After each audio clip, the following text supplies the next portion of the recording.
Got it. Joe, it's good to see you. Haven't seen you for a couple of days too. Great to have you back. Chukwuemeka, acknowledge you again. Great to have you here. It's not the same when you're gone. Sorry. Amber, great to have you here. And wonderful to see you.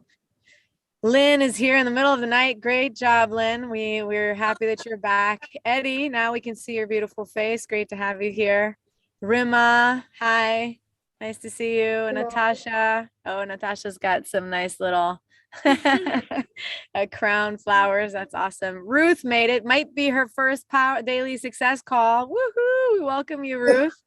Awesome. Great that you made it here. Maggie's here, and Joyce and Scott. Scott's having a party for us here, celebrating. Catherine, Alec, great to see you, Alec. And we got Liana. Hey, Liana, Liz, and Adea. Deborah's here. Great to see you here, Deborah.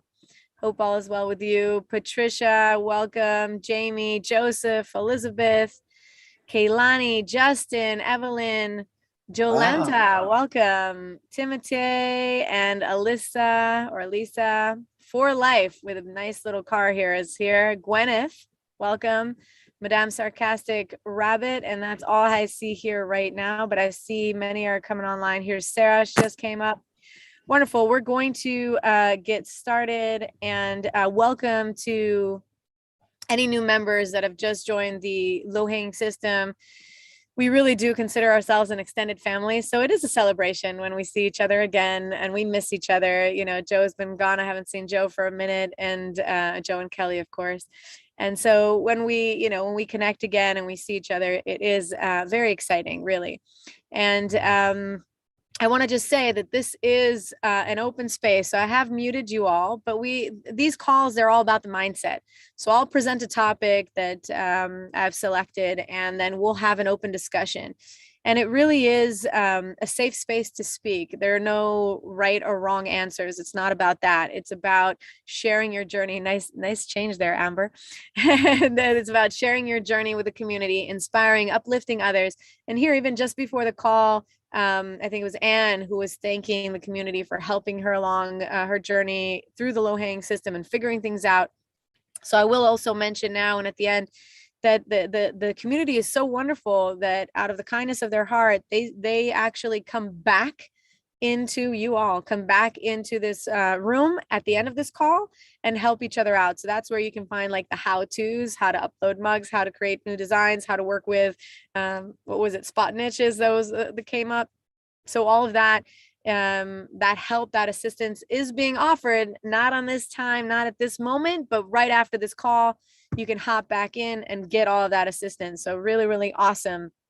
And that is all community-based, done, and really, really inspiring. So, all right, let's get started with our topic for today. So, you know, I've been having these conversations with people around me, not my, well, you know, just people around me that I know well.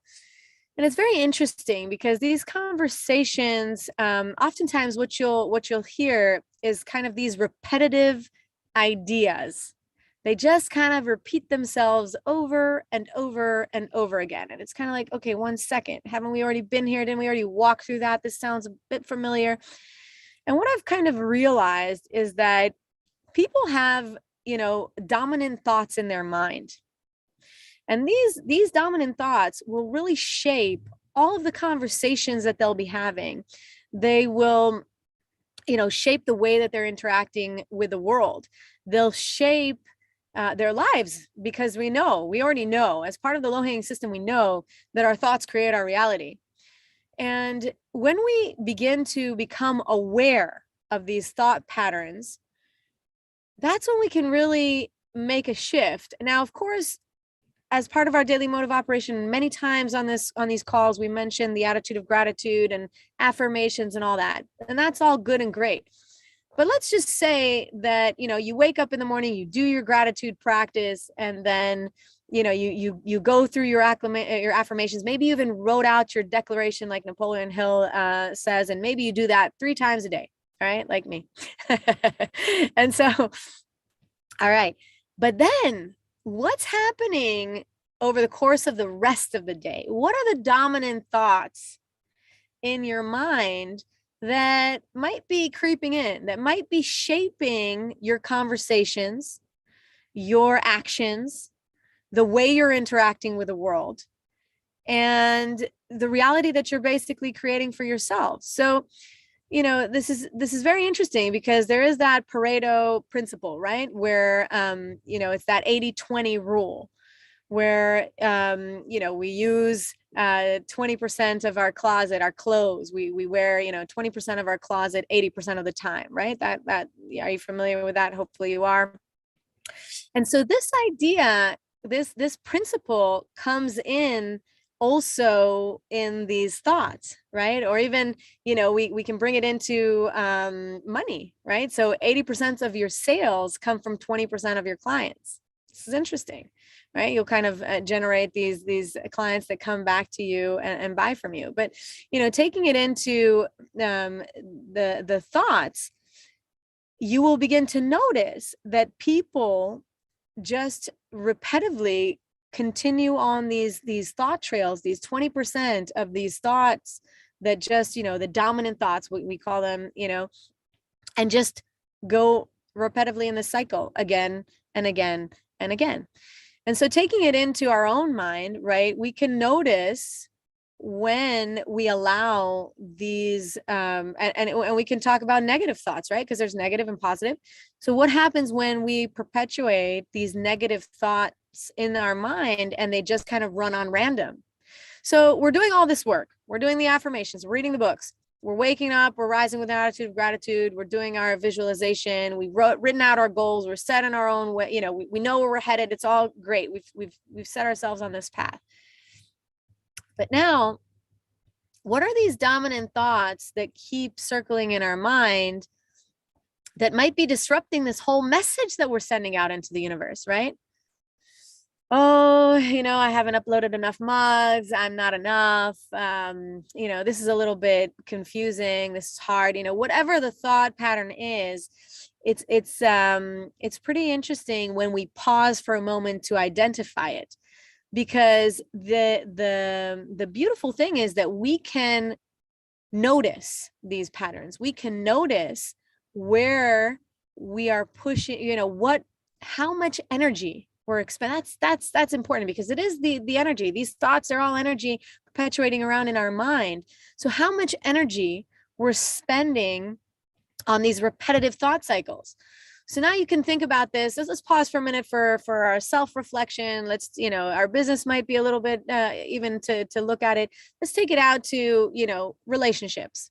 So you might have, some friends, family members, right? As we're approaching the holidays, or we're in the holidays for some of us. And so maybe there are some specific relationships that you just kind of have this thought pattern. Oh, well, this person and that person, you kind of know how that narrative goes. You've already set it up on a kind of cycle, a repeat button. You know how the conversation is going to go.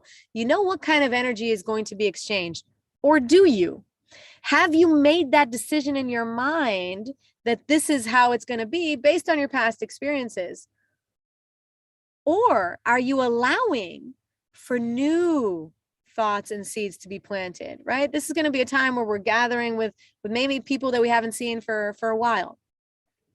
And so are we already imprinting these ideas that we have on our meetups that haven't even happened yet? So we've already kind of set ourselves up in our mind. Well, when I meet up with this person, this and this goes off, and then they say this thing, and it's gonna, why do it? One second. Can we allow for new things to come our way? Because if not, that same thought pattern that you're thinking about this specific person in that relationship comes back right to you. And believe it or not, comes back into your business, because these are the repetitive thought cycles. So if it's easier for you to identify, based on what you're thinking at someone else, because remember, the subconscious doesn't even know that you're talking about someone else, right? You can be sitting around with your best friend, all right, and you're talking about someone who maybe kindness is not their strongest suit, let's put it that way. And you kind of allow yourself to express all of the things you're thinking in your mind. But what is the subconscious hearing? Subconscious doesn't know you're talking about somebody else. Subconscious thinks, well, these are all the things that Karen is asking for herself. Oh, she wants to be this and this and this, and she wants to attract that and that. And that. Well, okay, let's deliver all of that to her, and that's not what you meant. You didn't mean it. You were just venting, you were expressing, you were sharing with someone who is close to you that you trust, and kind of expressing that idea. So it is interesting to really do this self-observation, okay? And this is kind of what I'm going to offer you for today. And there are a couple steps to this, and you can take whichever steps you resonate mostly with, or you can do it all. But there are some moments where we're able to absorb our thoughts best. Okay, so one would be when we wake up in the morning. You can sit down and write down what are the first thoughts that come into your mind. Right? What are the first thoughts? So you're just observing. There's no judgment here. There's no, you just want to see your own thought patterns. What's happening? Then you start observing your thoughts when you're alone or driving in the car. That's a big one. Driving in the car. What are you thinking? Where is your mind going? What's on repeat? What kind of, what tune are you playing for yourself over and over and over in your mind? It's going to be interesting, when you make this observation. If you're still going to work, you can kind of notice the first thoughts that happen when you walk into your job, right? Your workspace. And then another really good one, which is kind of where I'm pulling all this from, is what are the frequent words that you're using when you're talking to other people? Might be even like phrases. Okay. What are the words that come up in the conversation? Because believe it or not, those are the words, that's the 20%. Those are the words that you are consciously choosing to use for yourself as well. But like I said, sometimes it's easier to notice when it's a conversation that we're having and we might not be the major focus, right? And then we can just kind of pick up and, oh, there's that word again. There's that word again, right? I often, when I teach classes, and these are movement classes, we call these filler words, and you can just kind of notice what words just come in and fill your space. And when you only have a certain amount of time, even for us, right here on this call, there's a certain amount of time. There's no time to just use filler words or just nonsense words, or, every word matters. You want to make sure that, when you're holding attention for a group of people, and when you have that kind of those moments, can you choose your words to make sure that every thought matters, that every word matters, and that all of them land and really can shape the listening? So taking that into your own space, right? Of course, we live a fluid life. We're not going to be, but can we use this mechanism of observation, this way of really identifying these thought patterns to make sure that we are consciously choosing the best words for us? Because that's what we're about on these conversations. Don't forget, right? We're here to say we are conscious beings, and we can make a conscious choice of how we're interacting with people, of how we're thinking in our mind, of what we're creating in our own reality. And we are one of the few that are able to really pause and make this choice.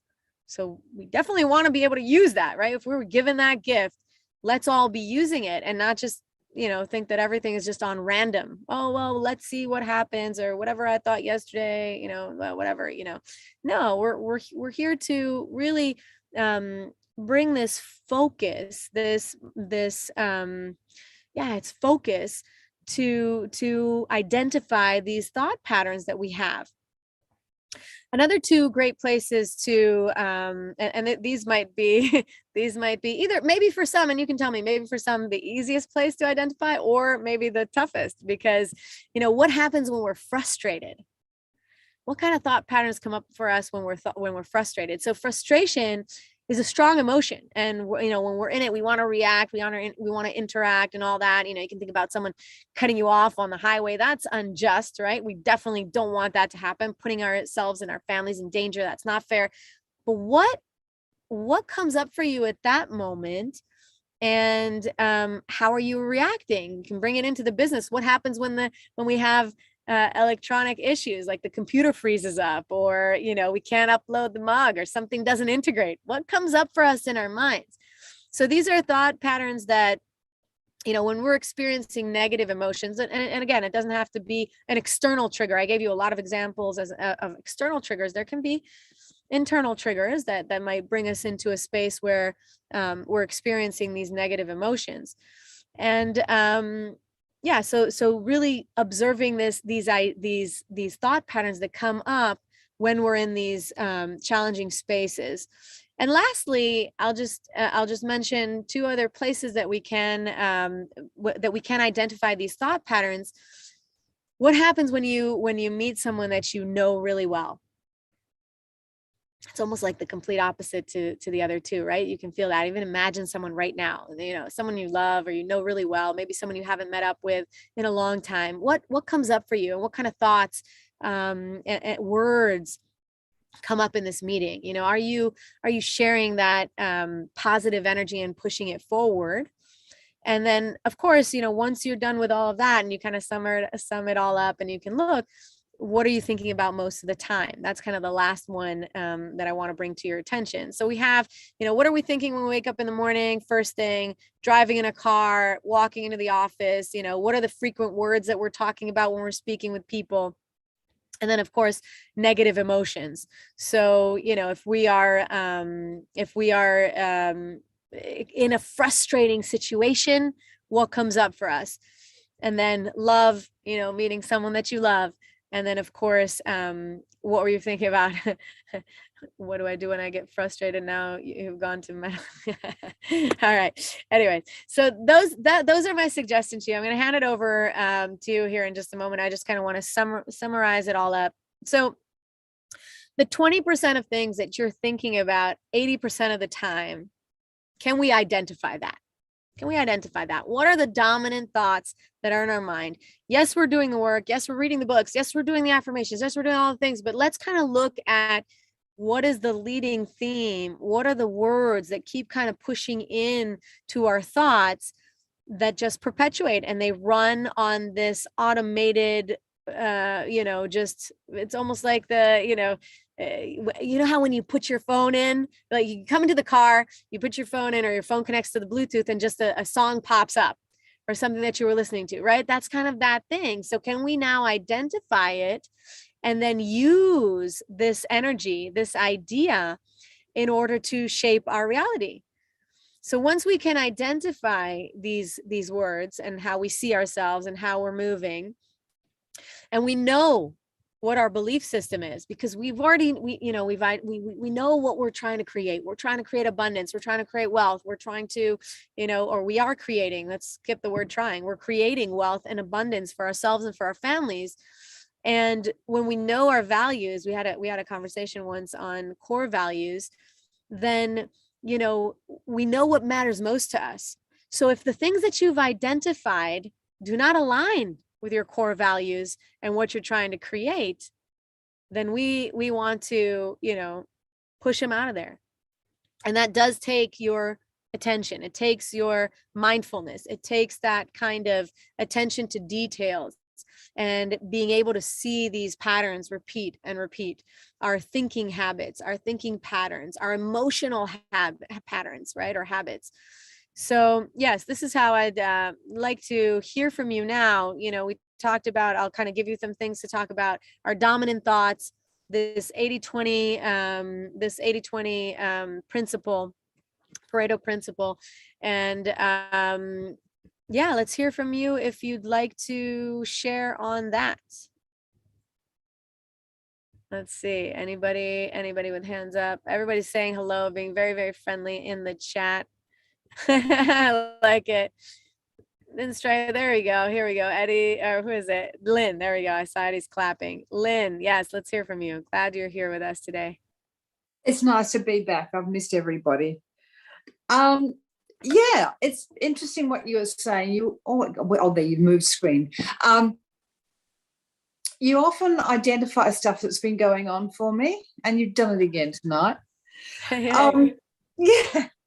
Uh, in the last, I kind of got in a bit of a hole with all of this, and that's been getting me down. And when I worked at uni, the first 10 years, the professor I was working for was a bully, and he was mean. And it wasn't just me did it too, but he really did run me down. And you introject that stuff. You can't help it. You get that for long enough, you just do. And the last 3 years I was there, I worked for a fabulous professor who was much smarter, and we had a great time. And, she just thought I was wonderful. So I got in this down mode with the system, and the nasty old professor in my head is really giving me a hard time and beating me up and beating me up and beating me up. And then I actually stepped back and went, hang on, do you know whose voice this is? This isn't you, this is that person. I went, okay, well, I'm going to switch on my nice lady professor now. I'm running with her. And I'm starting to come back out of that hole now. And, okay, I've still got to fix things, but I've managed to get myself into an emotional space where I can. Thank heavens. And it's just, basically I needed to observe that I'm not the dumb, thick person that this other person said I was. No, not at all. Not at all. Yeah, no, I love the work that you're doing here, because first of all, even if you observe what happened, because you were constant on these calls, you were here, you were participating, you're, constant smile on your face, and really going, and everything that we would talk about, you had something amazing to respond to. So that is something to be acknowledged and recognized, because you always have wisdom and knowledge to share. And so now these negative thoughts or whatever was going on in your head, you said what word did you use for the bad professor? I don't want to use bad, but the nutty professor, whatever we want to use for him, that was kind of dominating, and look how it shaped your whole world. So you no longer came onto the calls. It's something that really fueled you and did great. You kind of neglected the business. And this is a fantastic example for all of us to show how just by, feeding or these words, how much power to words that just kind of perpetuate in our mind, where you said they're not even my own. It's not even me. I don't even believe in these things, but I have this nutty professor running around on autoplay or whatever, an automat, and just kind of giving me this, shaping my whole world, shaped your own reality and your actions and what you were doing. And the power here is that you said, all right, heard you long enough. You got it down. I understand. I'm done with you. Not inviting you over anymore. I'm switching you. I'm going from AM to FM, better tunes to listen to as I'm navigating my life. And look at how much power you have over your life. So you're not just saying, well, these are my thoughts. This is how it is. This is just the way it was. Which many people do, Lynn. Many people just kind of go, well, this is how it is, and this is how I am, and this is what, well, deal with it and whatever. And where is the power in that? You relinquish all of your power that way. But if you said, well, I'm choosing the kind, I'm choosing the good, and I know that I'm smart. I'm telling you, you're smart, very, very smart, wise beyond words, and being able to use that in order to fuel you to do the things that light you up. So you've done it, and that's amazing, and that's something to really celebrate, because that's exactly that. And you could have gone for months not identifying the nutty professor. You could have, right? Yeah. But you chose to shut it down, and you're like, no, this is not serving. This is not aligning with my goals. This does not align with my core values or my belief system. This is not who I am. And, it's so valuable to understand that we can shape what, who we think we are, because we're not one thing. We're, so many things, and we can shape that at any time, no matter the age, no matter the stage, no matter any of it. We can make that decision. So I really celebrate you, and thank you so much for speaking up. And it's amazing. I'm very happy to have you back on our calls. Yes. Onward and upward we're going. Forward and up. Yeah, I feel that way.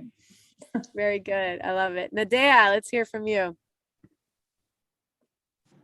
Okay, awesome. I have a cute little earbud in, so hopefully you can hear me okay with it. We can hear you. Oh, There you are. Now we can see you.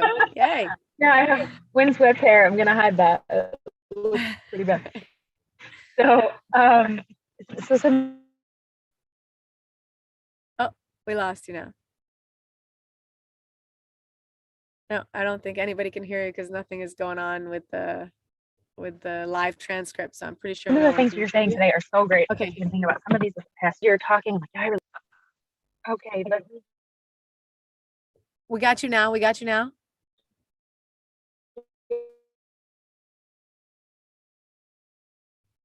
All I heard was the things that you're talking about are so great, and then now we can't hear anything.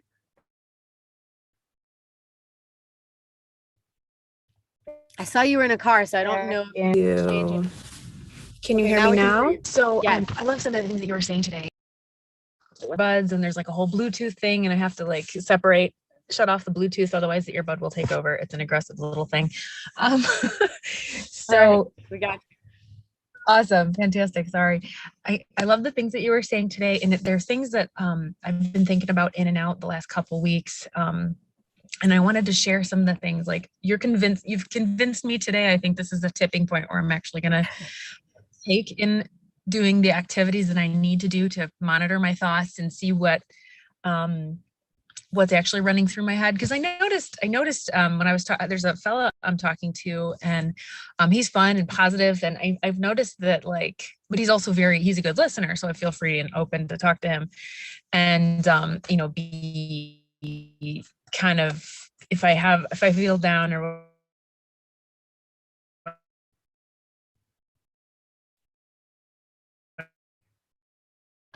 We lost you again. Oh, it feels like you have such great things to share with us. I really want to hear you, but we just can't hear you. No, it's not coming through. I don't know if your Bluetooth jumped again. We heard you crystal clear there in the beginning. So, everybody's time here is everyone's waiting. So we're going to do this. I'm going to mute you. Maybe you can test that out, and then we'll hand it over to Eddie, and hopefully we can hear you, because I would really, really, really love to hear what you have to say. It sounded really, really great. I think we even lost you right now. Okay, so let's move on to Eddie. Eddie, how are you? Hello, everybody. Karen. Well, when you started talking, I heard you start out with dominant thoughts. Uh-huh. And dominant, that's a bell ringing word, dominant. Mm-hmm. The one that's hitting the hardest. Mm-hmm.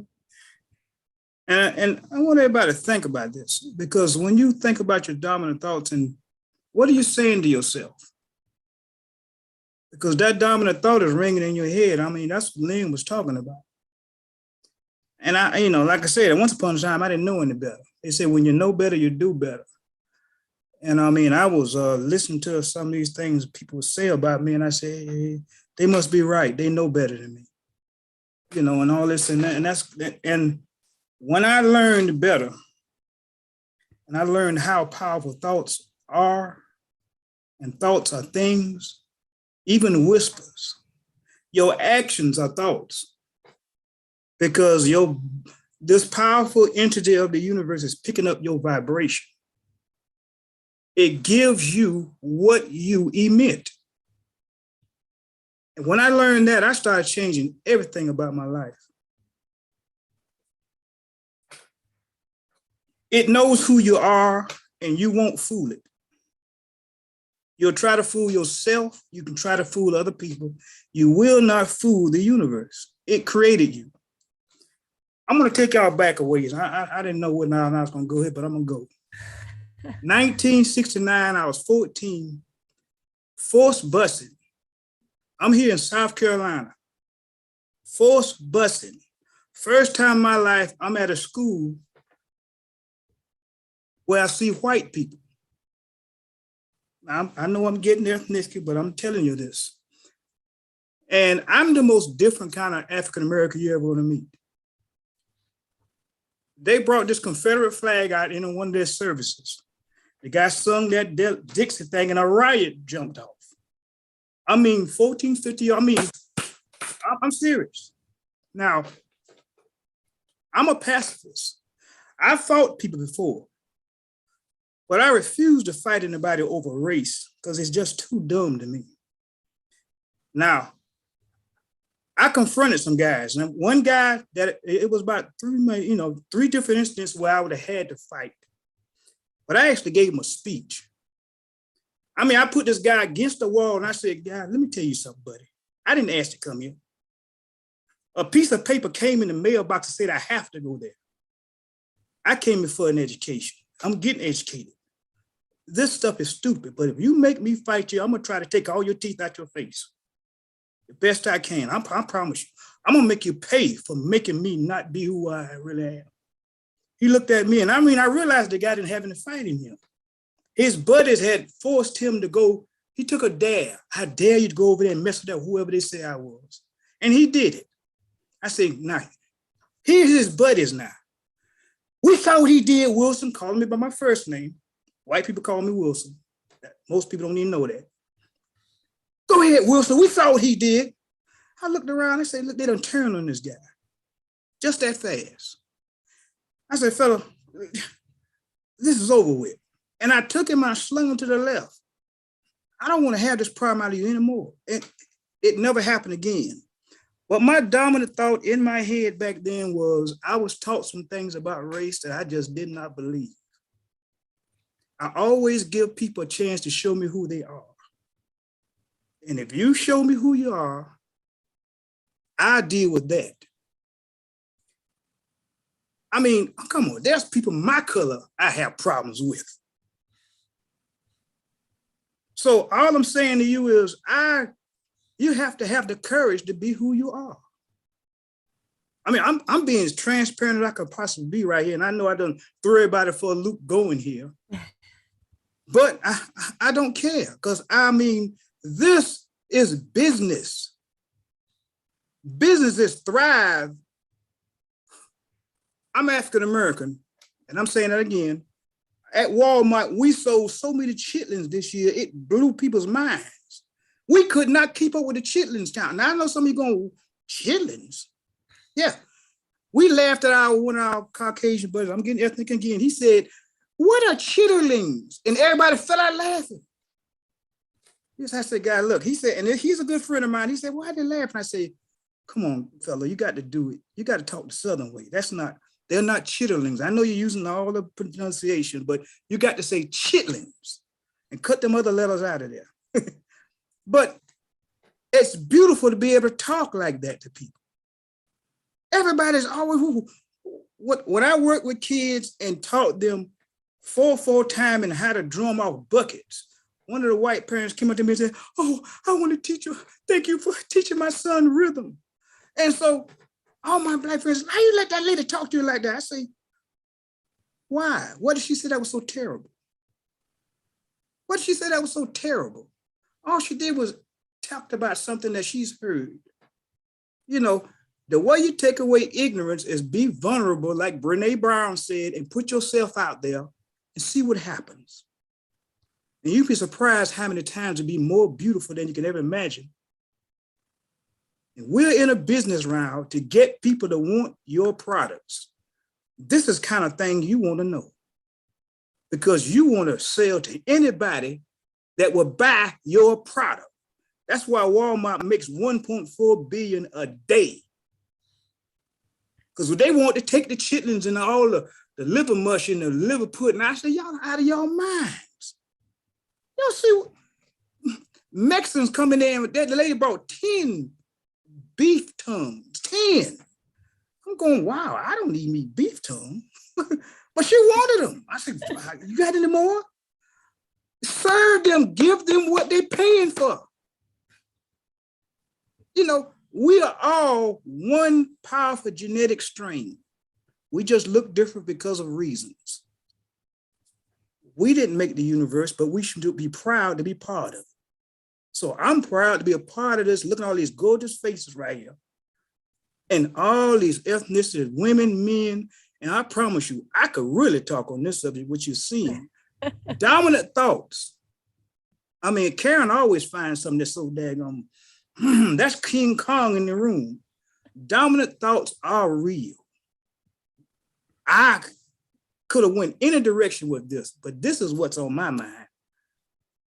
Be who you are. Speak up on these talk. Because I said, I'm just gonna lay back and let somebody else talk. Nobody's putting their hand up. I don't have any problem talking. I used to. I got past that. Thank you very much for this opportunity and this beautiful subject and that nice smile you always bring, Karen. It's wonderful.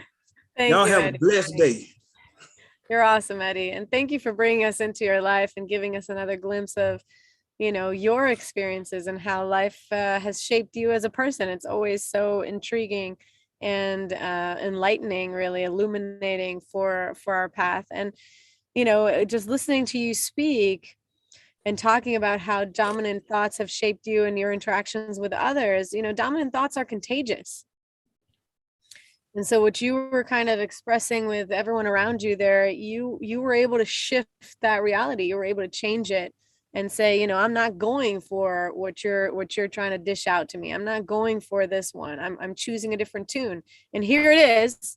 You know, it might be, I don't know, whatever you were playing for them. And let's all get on this one together. And sometimes it works and sometimes it doesn't. It's not going to always work, right? We're not going to always get the same results.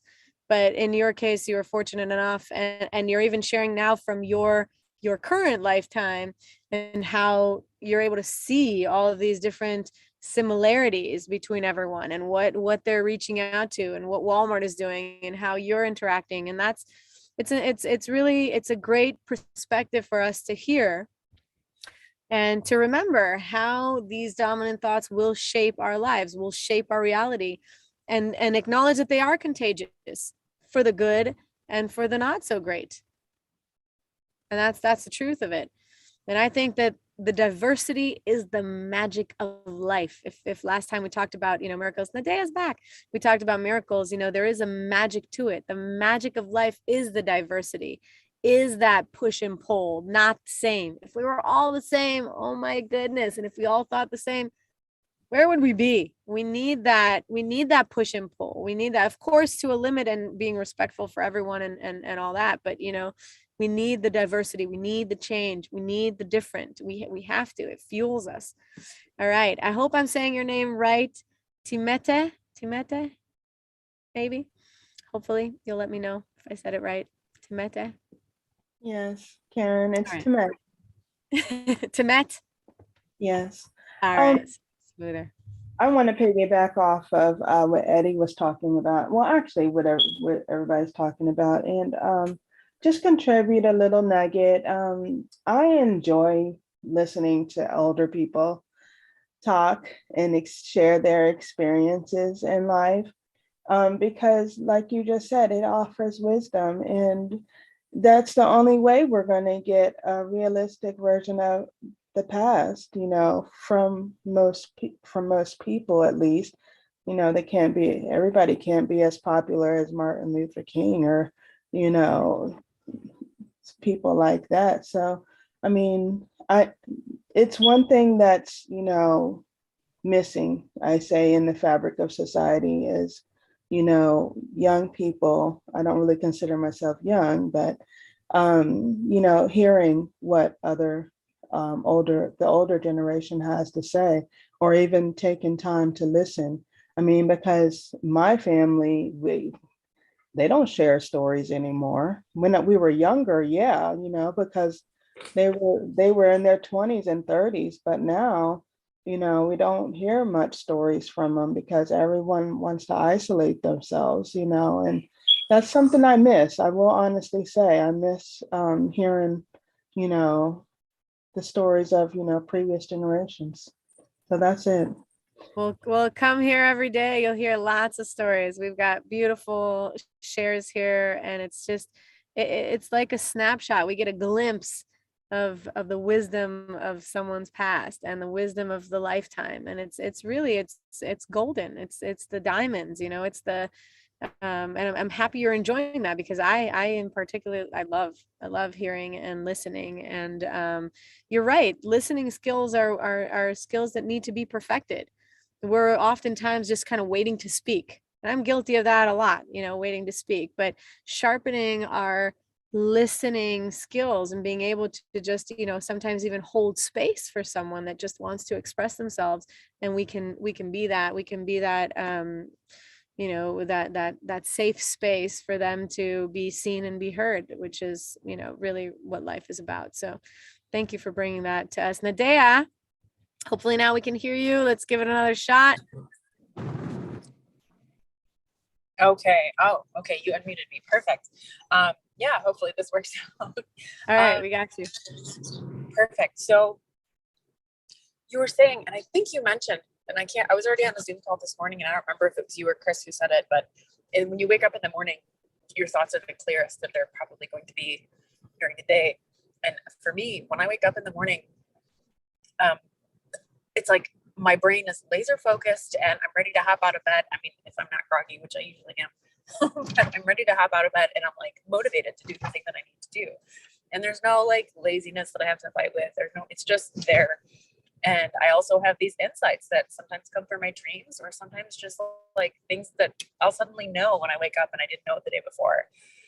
Insights into things I need to do, or like my life, or changes I need to make in my perception.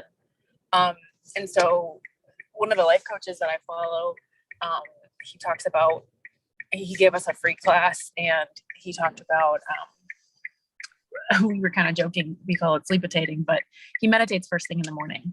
And he says, don't do it in bed, because then you will be sleepitating instead of meditating. But he grabbed a journal and he writes down everything that pops into his head. And he said, oftentimes he doesn't even turn on the light. He just scribbles it down. Sometimes he can't even read it, but at least it's down, it's out.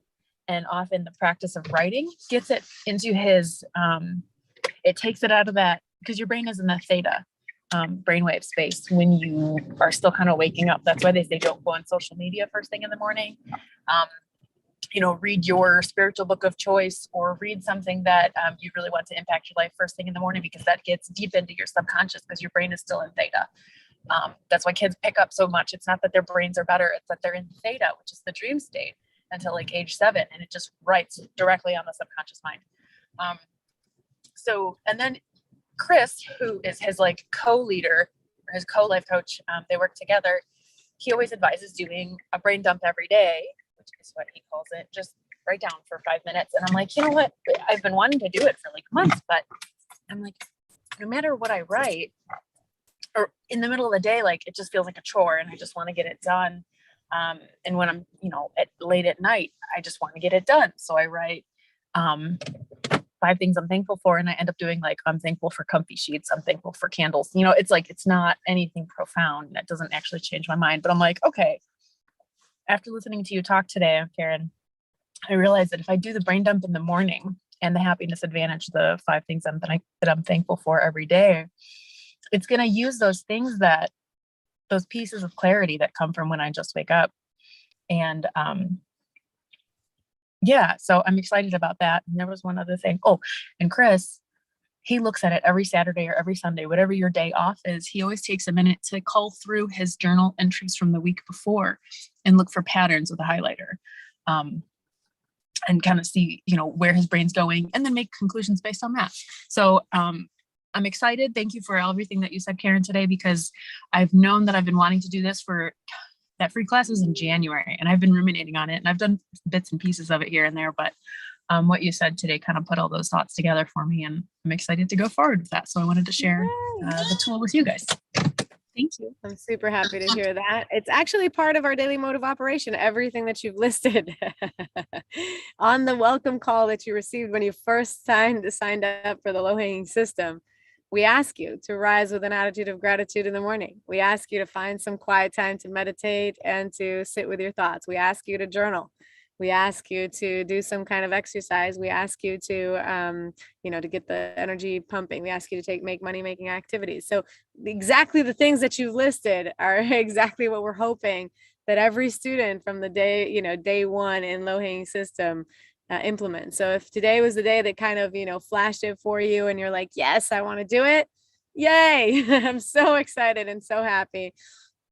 And the more that we get into these habits of doing things, right? Because again, that's that 80-20 principle, because so much information is being poured your way, you can only grasp so much. So maybe that didn't really sink in, and you needed to hear it a couple of times in order to really say, okay, today's the day that I'm going to sit down and do this important work, and you'll be able to see the value in your life. So awesome. These were amazing shares. We are almost at the top of the hour, so it is time to say goodbye. I just want to mention that if you hop back into this channel here, this link, then the students are helping out each other right after this.